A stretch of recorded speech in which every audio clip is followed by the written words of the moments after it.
Que le nom de notre Seigneur Jésus-Christ soit glorifié. Jésus-Christ est Dieu. Jésus-Christ est l'agneau immolé, il est le témoin fidèle. Jésus-Christ est la résurrection et la vie. Jésus-Christ est le chemin. Il est la vérité.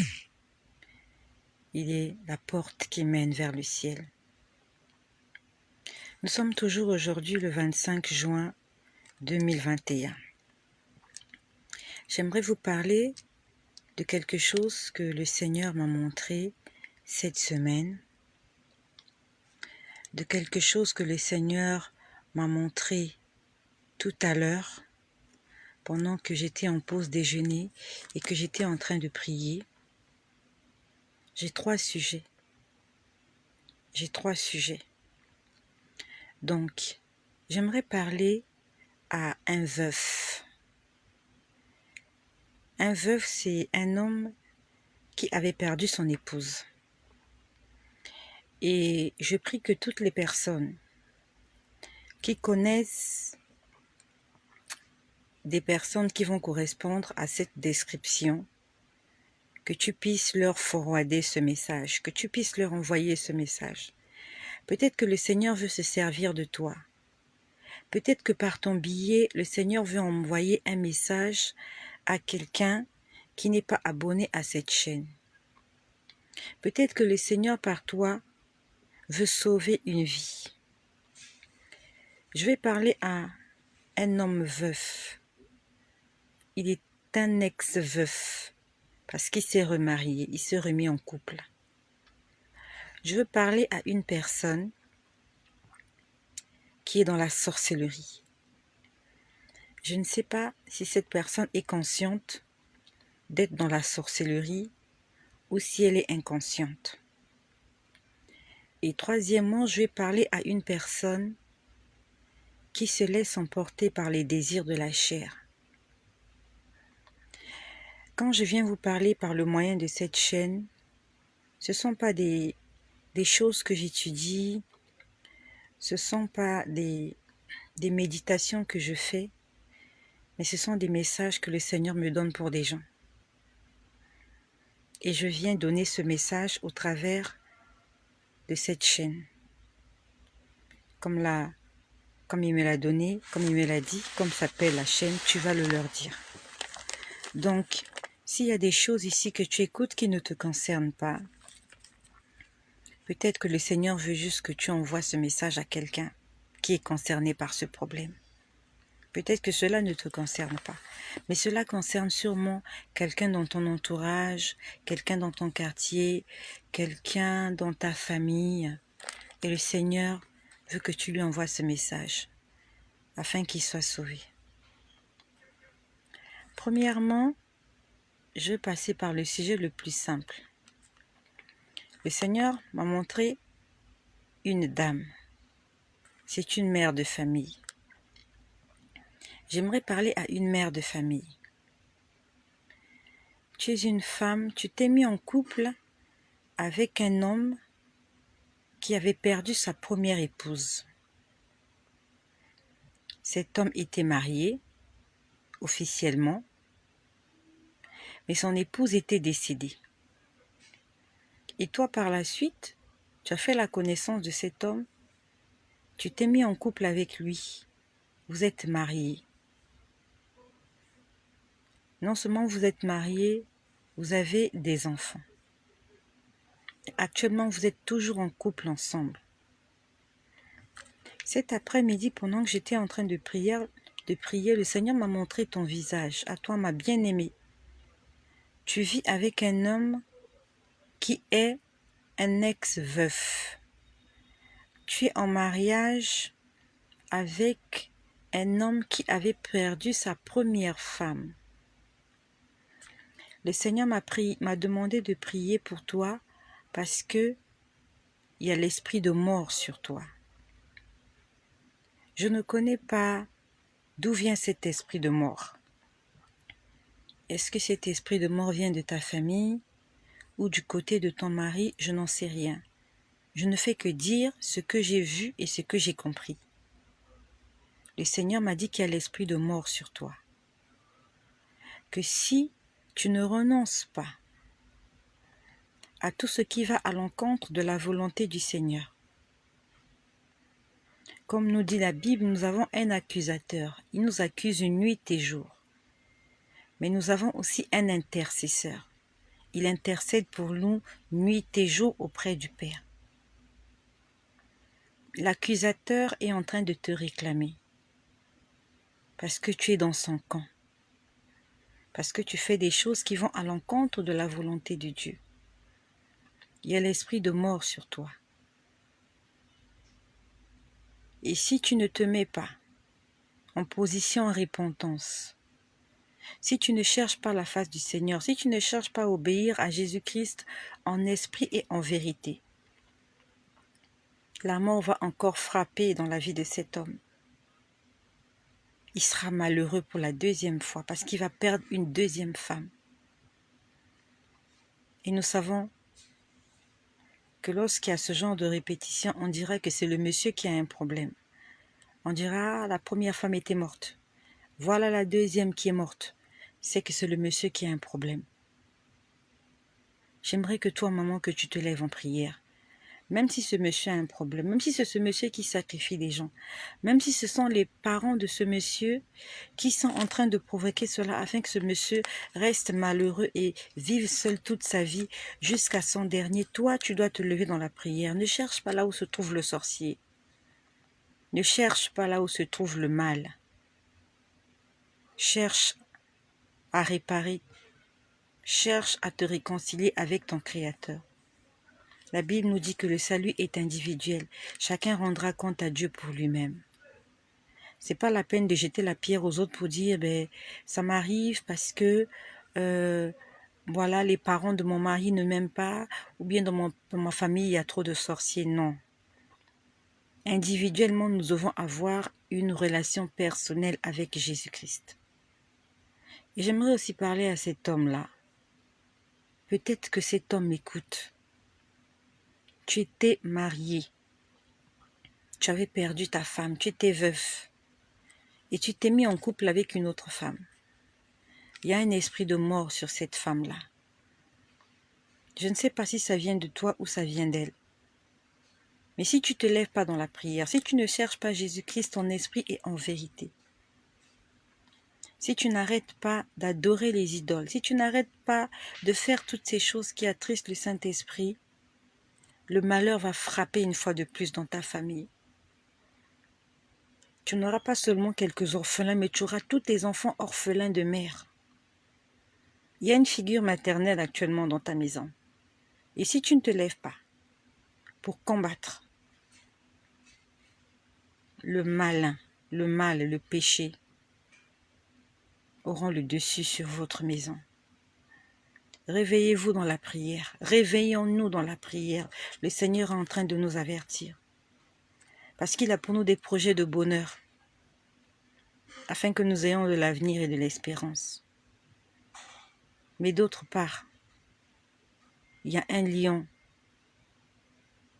Il y a quelqu'un qui prend l'apparence d'un lion, qui rôde, qui rugit, mais il n'est pas un lion. Il est juste à la recherche de qui il va dévorer, qui il va détruire, qui il va tuer, qui il va égorger. Il s'appelle l'ennemi. Choisis ton camp avant qu'il ne soit trop tard. Choisissons notre camp avant qu'il ne soit trop tard. Donc tout à l'heure, le Seigneur m'a parlé de cette femme qui est mariée à un homme qui avait perdu sa première épouse. Deuxièmement, le Seigneur m'a montré une personne. Cette personne est dans la sorcellerie. Je ne sais pas si elle est dans la sorcellerie consciente ou inconsciente. Je ne sais pas. Mais j'ai vu cette personne est une personne sorcière. Il s'agit d'une femme. J'aimerais parler à une femme qui va à l'église. Tu vas à l'église, tu dis que tu pries. Mais la nuit, on t'utilise dans le monde des ténèbres pour aller égorger, pour aller détruire, pour aller tuer, pour aller s'aimer la désolation, pour aller faire pleurer des familles. Je crois que tu en es consciente. Parce que le Seigneur, quand il m'a montré ta personne, j'ai vu que tu étais un chien. Ça veut dire que tu es consciente de ta personnalité. Mais tu vas quand même à l'église. J'aimerais te demander pourquoi tu vas à l'église si tu continues à désobéir à la voix de Dieu. La Bible nous dit, ce n'est pas tous ceux qui m'appellent Seigneur, Seigneur qui hériteront mon royaume. Seuls ceux-là qui font la volonté de mon Père. Ce n'est pas le fait d'aller à l'église qui fait de toi un enfant de Dieu.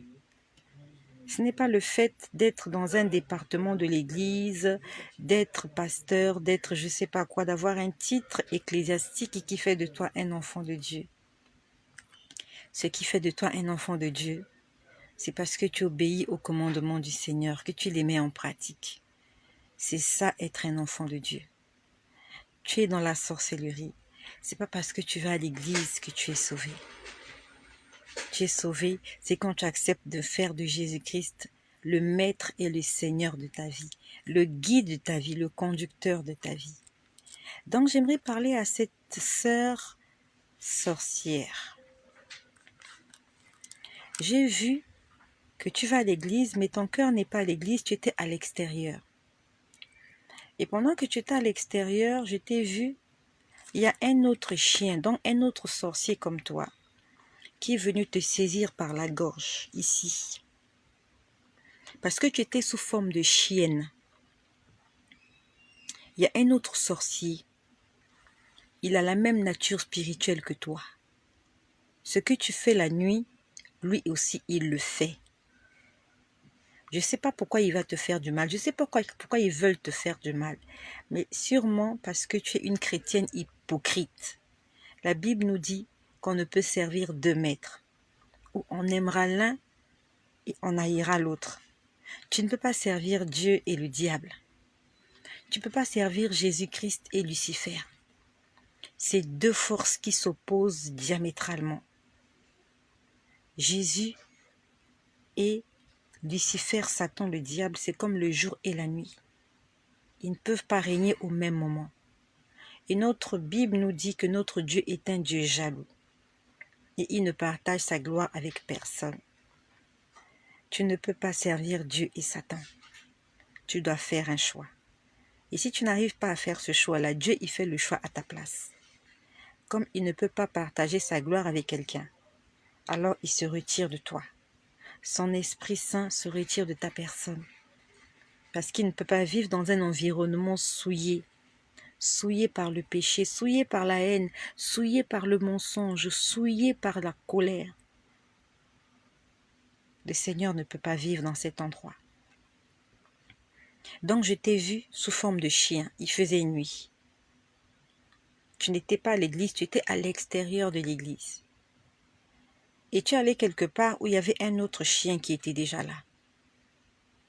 Et ce chien-là t'a saisi par le cou ici. Il était en train, en fait, ta tête était dans sa gueule. Ta tête était dans sa gueule. Il était en train de serrer ses crocs très fort pour que tu meures. Ils ne veulent pas te faire du mal, ils veulent te tuer.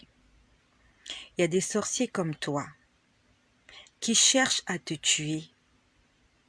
Et j'ai vu comment l'un d'eux t'a saisi au niveau de la tête, ici. Parce que tu étais un chien, une chienne, parce que tu es une femme qui va à l'église, mais tu es sorcière. Il t'a saisi par le crâne. Il était en train de serrer très fort. J'étais en train de le voir en vision. J'étais en train de l'empêcher de te tuer. Mais c'était difficile. J'étais en train de saisir ses oreilles pour qu'il te laisse vivre. C'était difficile parce que il t'avait vraiment entrelacé. Il t'avait vraiment saisi entre ses crocs. Il était déterminé à te faire du mal. La Bible nous dit, Dieu nous parle tantôt d'une manière, tantôt d'une autre. Mais nous ne faisons pas attention. Dieu nous parle toujours. Il nous avertit avant que le malheur n'arrive. La Bible nous dit que Dieu ne veut pas que le méchant meure, mais il veut que le méchant se répande et puisse se détourner de ses mauvaises voies. Malgré le fait que tu es ce que tu es, Jésus te dit aujourd'hui, je t'aime et je veux te sauver. Mais seulement, il ne faut pas te moquer de Dieu. La Bible nous dit qu'on ne se moque pas de Dieu. C'est qu'un homme aura sémé, il le moissonnera, certainement. Si tu as pris la décision d'aller à l'église pour chercher ta délivrance, demande au Seigneur de te délivrer. Mais ne va pas chercher la délivrance pendant que, volontairement, sciemment, tu continues à faire les mêmes choses que tu faisais avant d'adhérer à l'église. La Bible nous dit, celui qui met la main à la charrue et qui regarde en arrière n'est pas digne du royaume des dieux. Tu as pris la décision de suivre Jésus, mais suis-le de tout ton cœur, à 100%, sans te moquer du Seigneur Jésus-Christ. Sinon, toi, ma sœur, qui est dans l'église, mais qui est sorcière, tu vas mourir. C'est pas Dieu qui va te frapper. C'est pas Satan qui va te frapper. Ce sont tes collègues sorciers qui vont te tuer. Et c'est un homme qui va te tuer. Il va te tuer.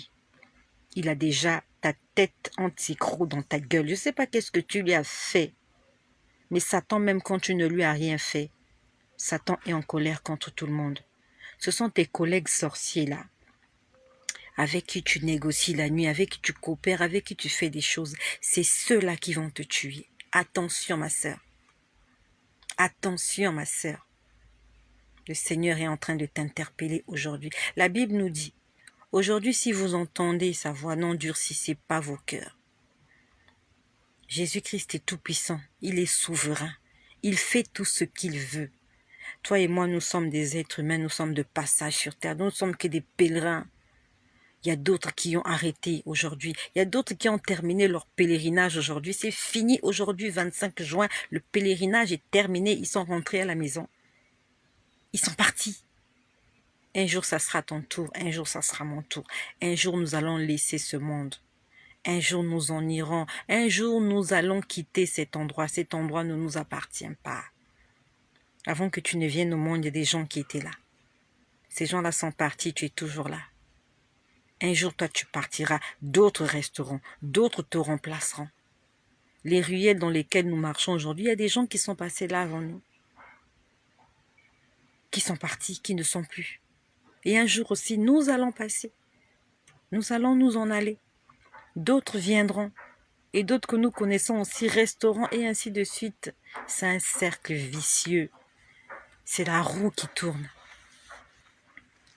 Et troisièmement, le Seigneur m'avait montré, c'était cette semaine, je ne sais plus exactement quand, j'avais vu deux images. J'ai vu une personne, c'était dans un jardin public.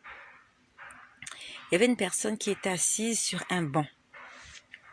La personne était concentrée à faire quelque chose. Je ne sais plus exactement ce que cette personne était en train de faire, mais je sais qu'elle était concentrée à faire quelque chose.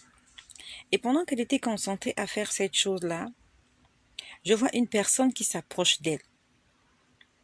Cette personne était venue pour attirer son attention. En fait, cette personne était venue pour la distraire. Donc, la personne est venue en face d'elle et la personne avait porté un vêtement. Et sur ce vêtement, il y avait comme des étoiles. C'était un vêtement blanc avec des espèces de dessins bleu ciel. Mais c'était, on va dire que les étoiles scintillaient, les étoiles brillaient. Et voilà comment je vois cette personne arrêter de faire ce qu'elle faisait. Je crois que si la personne n'avait pas un téléphone en main, la personne avait, je crois, un livre. Ou la personne avait un livre, était en train de lire un livre. Et comme nous sommes ici sur une chaîne chrétienne, je suis sûre que la personne était en train de lire la Bible. Donc pendant que la personne lisait la Bible, c'était dans un jardin public. Il y a une personne qui est venue vers elle, qui s'est mise debout. Et la personne qui était en face d'elle ne parlait pas. Était juste debout, en train de le regarder. Et je vois cette personne qui détourne son regard du livre qu'il était en train de lire et il se met à regarder la personne et il se met à envier la personne. Je pouvais lire dans ses pensées, je pouvais lire comment il était en train d'envier la personne. Il voulait posséder les choses que cette personne-là avait. Il a regardé cette personne pendant longtemps. Il était en train de dire, j'aimerais avoir ce vêtement-là. J'aimerais ressembler à cette personne. J'aimerais être belle comme elle. J'aimerais. Le Seigneur m'a dit, regarde, c'est comme ça que se comportent mes enfants. Mes enfants convoitent les choses qui ne leur appartiennent pas. Alors qu'au départ, la personne était en train de lire la Bible. Le diable a envoyé quelqu'un pour le distraire. C'est le Seigneur qui me l'a dit. Je ne sais pas si c'est de toi qu'il s'agit. Au départ, tu étais concentré, tu étais zélé pour les choses de Dieu. Tu avais donné ta vie à Jésus, tu avais pris la décision de marcher avec le Seigneur.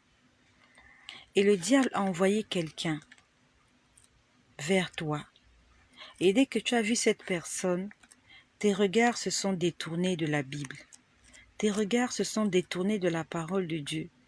Et tu as commencé à admirer cette personne. Tu as commencé à vouloir être comme cette personne. Tu voulais avoir ses vêtements, tu voulais avoir son apparence, tu voulais lui ressembler. Tu ne regardais plus ta Bible. Le Seigneur m'a dit, regarde comment mes enfants sont attirés par les choses de ce monde. Mes enfants sont attirés par la convoitise. Puis après, je vois une deuxième personne, toujours assise sur un banc, dans un jardin public. Les gens passaient, repassaient, il ne faisait pas attention au départ. Il était concentré sur quelque chose. J'ai vu qu'il avait la tête baissée. Donc, je ne sais pas s'il lisait un livre ou bien, je ne sais pas, mais il avait la tête baissée. Il était concentré sur quelque chose. Au départ, tout ce qui était autour de lui ne lui disait rien. Il n'était pas intéressé par tout le brouhaha qui était autour de lui. Mais, quelqu'un est passé. Je ne sais pas qui est cette personne, mais on avait envoyé cette personne-là pour distraire cet enfant de Dieu. Je ne sais pas s'il s'agit de toi. Et je vois une personne passer. Dès que la personne passe, je voyais cet enfant de Dieu qui, au départ, je crois, lisait la Bible parce qu'il était concentré sur quelque chose qui était juste sous son regard. Il lève la tête, il voit la personne passer et son regard est resté figé sur cette personne. Il n'a plus changé de destination. Il était juste là. Après, j'ai entendu quelqu'un l'appeler. Quelqu'un l'appelait du côté, ça c'est mon côté gauche, oui. Vraiment, son regard était figé sur la personne qui est passée. Et la personne qui est passée avait un téléphone portable en main. Pendant que la personne avait le téléphone portable, la personne était en train de tripoter son téléphone. Et cet enfant de Dieu-là, la personne est juste passée. La personne ne s'est même pas mise devant lui comme la première personne que le Seigneur m'avait montré. La personne est juste passée. Il a détourné son regard de ce qu'il était en train de faire. Il a regardé la personne et il était là. Sa tête était bloquée en train de regarder cette personne s'éloigner. Il y a quelqu'un qui l'a appelé du côté gauche. La personne lui a dit, « Arrête de regarder cette personne et concentre-toi sur ce que tu étais en train de faire au départ. » Quand la personne a parlé, il s'est retourné. Il a vu la personne. Il a entendu ce que la personne a dit. Il a refait le même geste. Les yeux étaient toujours figés sur cette personne-là qui était passée avec son téléphone portable. Le Seigneur m'a dit, je suis en train d'interpeller mes enfants. Je suis en train de les interpeller de sortir du milieu de ce peuple. Je suis en train d'interpeller mes enfants sur la convoitise, mais mes enfants ne m'écoutent pas. Le Seigneur a parlé de la convoitise. La convoitise, c'est le fait d'aimer quelque chose, d'admirer quelque chose et de souhaiter posséder cette chose-là de tout son cœur. C'est ça la convoitise. Dans la convoitise, il y a aussi l'envie. L'envie, c'est tu convoites quelque chose qui ne t'appartient pas au point de souhaiter le mal de la personne qui possède cette chose que toi, tu aimerais avoir. Dans l'envie, il y a la haine, il y a la colère. Il y a l'envie que l'autre souffre. Le Seigneur m'a dit, mes enfants sont attirés par les choses de ce monde. Mes enfants sont attirés par la convoitise au point où ils oublient ma parole, au point où ils m'ont oublié. Nous pouvons le lire dans le livre de Galates. Nous allons lire dans le livre de Galates. Le livre de Galates, c'est dans le Nouveau Testament. Je te laisse aller fouiller le livre de Galates. Moi aussi, j'ai ma Bible juste là en face de moi. Nous allons chercher Galates au chapitre 5. Galates au chapitre 5, au verset 16. Il est écrit: « Je vous dis donc, marchez selon l'esprit, et vous n'accomplirez pas les désirs de la chair. » Nous sommes dans Galates chapitre 5, verset 16. On nous dit marcher selon l'esprit. Et de l'esprit dont on nous parle, c'est l'esprit de Dieu. Parce que la chair a des désirs contraires à ceux de l'esprit. C'est ce que le verset 17 nous dit. Ta chair, ton corps, a des désirs. Et tous les désirs de ta chair sont contraires aux désirs de l'esprit de Dieu. C'est ce que la Bible nous dit. La Bible nous dit marcher selon l'esprit.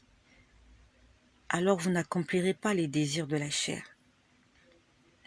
Le verset 19 nous dit: « Or les œuvres de la chair sont manifestes.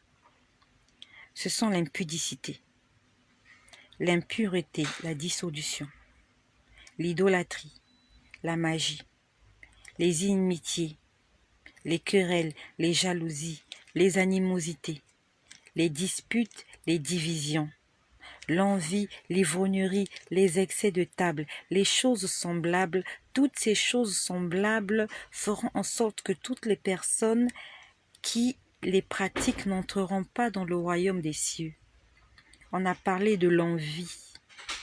L'envie, c'est tu regardes, tu veux posséder cette chose. Même si cette chose ne t'appartient pas, tu veux à tout prix la posséder. Tu veux tellement la posséder à telle enseigne que tu es prête à souhaiter la mort de quelqu'un. Il y a beaucoup d'enfants de Dieu, des femmes, des hommes, qui envient les maris des autres. Et je sais que toi qui m'écoutes, ça te concerne. Le Seigneur aimerait parler à une femme. Tu avais connu un homme dans ta vie qui a marqué ta vie.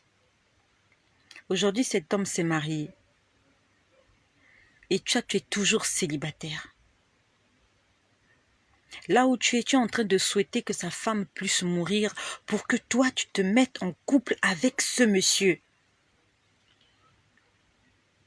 Tu souhaites que cette femme meure. Tu souhaites la mort de quelqu'un pour que toi, tu te mettes en couple avec son mari. Qu'est-ce qui te dit que lorsque cette femme-là mourra, c'est toi qui vas la remplacer? Et qu'est-ce qui te dit que tu seras heureux avec cet homme-là? Tu souhaites la mort de quelqu'un, tu es un meurtrier. La Bible nous dit aucun meurtrier n'héritera le royaume des cieux. Le fait juste de penser à la mort de quelqu'un. Ah, j'ai envie qu'elle meure. Juste pour que son mari devienne veuf. Et que moi, je puisse le récupérer. Ma sœur, est-ce qu'un enfant de Dieu parle comme ça? Est-ce qu'un enfant de Dieu réellement né de nouveau se comporte comme ça? Tu envies le mari de quelqu'un, tu envies la femme de quelqu'un et tu dis que tu es un enfant de Dieu. Malgré tous les sacrifices que tu as faits pour le Seigneur, malgré tout ce que tu fais, même si tu donnes la dîme, comme j'ai dit tout à l'heure, tu n'hériteras pas le royaume des cieux parce qu'aucun meurtrier, toi tu souhaites la mort de l'autre. L'autre ne t'a rien fait. Elle ne te connaît même pas. Il ne te connaît même pas. Il ne sait même pas là où tu vis. Il ne sait même pas que tu existes. Mais toi, tu veux qu'elle meure pour que tu récupères son mari. Toi, tu veux qu'il meure pour que tu puisses récupérer sa femme. Toi, tu veux qu'il meure pour que tu puisses prendre sa maison, pour que tu puisses prendre sa parcelle, pour que tu puisses prendre sa voiture, ses biens. Est-ce qu'un enfant de Dieu se comporte ainsi? Ça s'appelle l'envie, la convoitise. Et Galates 5, au verset 21 nous dit: « Toutes les personnes qui commettent de telles choses n'hériteront point le royaume des cieux. » Tu vois un vêtement, tu veux l'avoir. Tu vois un téléphone, tu veux l'avoir. Tu vois une paire de chaussures, tu veux l'avoir. Tu vois une maison, tu veux l'avoir. Et tu fais tout pour l'avoir. Tu vas voir les féticheurs. À défaut des féticheurs, tu te mets à faire des prières la nuit. Tu souhaites la mort des gens pour récupérer des choses que eux, ils ont eues avec la sueur de leur front. Convoitise. Le Seigneur parle à ses enfants. Le Seigneur est en train de parler à ses filles et à ses fils, pas à des païens. Le Seigneur ne parle pas aux païens. Le Seigneur est en train de parler à des enfants de Dieu nés de nouveau, qui convoitent les choses. Quelqu'un s'est acheté une voiture. Au fond de ton cœur, ça te fait mal au cœur. Tu as mal au cœur. Pourquoi il a acheté une voiture alors qu'il était à pied, alors qu'il était à bicyclette, alors qu'il prenait des bus, il prenait des taxis? Pourquoi il s'est acheté des voitures alors que toi aussi tu as une voiture? Quand tu as eu ta voiture, il y a aussi des gens qui t'ont jalousé. Mais ça ne t'a pas tué. Pourquoi les autres, quand ils réussissent, toi tu n'es pas content? Le monde là t'appartient. Ce monde-là, Dieu l'a créé seulement pour toi. La Bible a dit, quand Dieu a créé l'homme et la femme, il a dit, multipliez-vous, soyez féconds. Dieu a dit, multipliez-vous. Parce que Dieu veut que nous soyons nombreux à profiter des joies et du bonheur sur cette terre. Mais du bonheur selon le Christ. Sortant de la convoitise, le Seigneur est en train de parler à quelqu'un. Tu souhaites la mort de quelqu'un juste parce que tu veux. La Bible nous dit, nous ne sommes pas maîtres du lendemain. Il n'y a que Dieu qui est maître du lendemain. Il n'y a que Dieu qui a la vie de chacun d'entre nous entre ses mains. Toi, tu souhaites sa mort. Qu'est-ce qui te dit que toi, tu ne mourras pas avant? Tu es célibataire. Demande au Seigneur de te donner un mari. Demande au Seigneur de te donner une femme. Pourquoi tu souhaites que l'autre puisse mourir afin que tu prennes son mari? Tu souhaites que l'autre puisse mourir afin que tu prennes sa femme. Que ton frère meure pour que tu ailles prendre la maison que lui, il a construite. Que tu ailles prendre les biens que ton frère a eus. Que tu ailles prendre les biens que ta sœur a eus. Pourquoi? Ça s'appelle la méchanceté. Ça s'appelle l'esprit de Caïn. Ce que tu fais, tu te comportes comme Caïn, qui avait tué son frère Abel. Mais attention, le sang d'Abel criait vengeance. Le sang humain crie vengeance. Dans le livre de 1 Jean au chapitre 2, nous allons lire 1 Jean. Nous allons lire 1 Jean. Nous sommes dans le livre de 1 Jean. 1 Jean, c'est dans le Nouveau Testament. Le Seigneur est en train de parler à ses enfants. Si tu continues à avoir ce genre d'idée, de convoiter des choses qui ne t'appartiennent pas, au point de souhaiter la mort des gens, au sein d'aller, comment je peux dire, au point d'aller te prostituer, d'aller voler pour avoir ces choses-là, tu n'hériteras pas le royaume des cieux. Nous sommes dans 1 Jean au chapitre 2, au verset 1 Jean chapitre 2. Nous sommes dans 1 Jean au chapitre 2, au verset 15. La Bible nous dit, « N'aimez point le monde, ni les choses qui sont dans le monde. Si quelqu'un aime le monde, l'amour du Père n'est point en lui. Car tout ce qui est dans le monde, la convoitise de la chair, la convoitise des yeux et l'orgueil de la vie ne vient point du Père, mais vient du monde. » La Bible nous dit la convoitise de la chair et la convoitise des yeux. Ta chair désire des choses. Il faut que je mange ça. Il faut que je me parfume avec ça. Il faut que je porte ça. Il faut que je reflète ça. Il faut que je ressemble à ça. Au point de désobéir au Seigneur, au point d'attrister le Saint-Esprit. La convoitise des yeux, tu regardes, tu veux prendre ce qui ne t'appartient pas. L'envie. Parce que tu as trop regardé. Toutes ces choses vont à l'encontre de la volonté de Dieu dans nos vies. La Bible nous dit,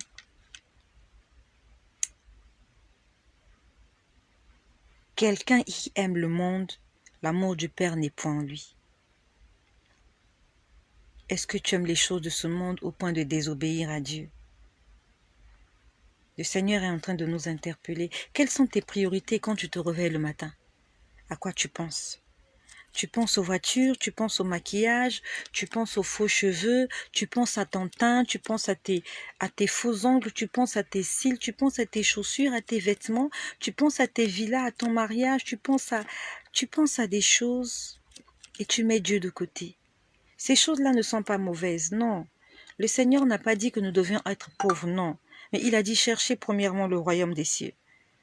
Et tout ce que vous voulez, tout ce dont vous avez besoin, cela vous sera donné après, par-dessus tout, par-dessus la volonté de Dieu. Tu cherches Dieu et il te donnera ce que ton cœur désire. Et ce que Dieu te donnera à ce moment-là s'appelle la bénédiction.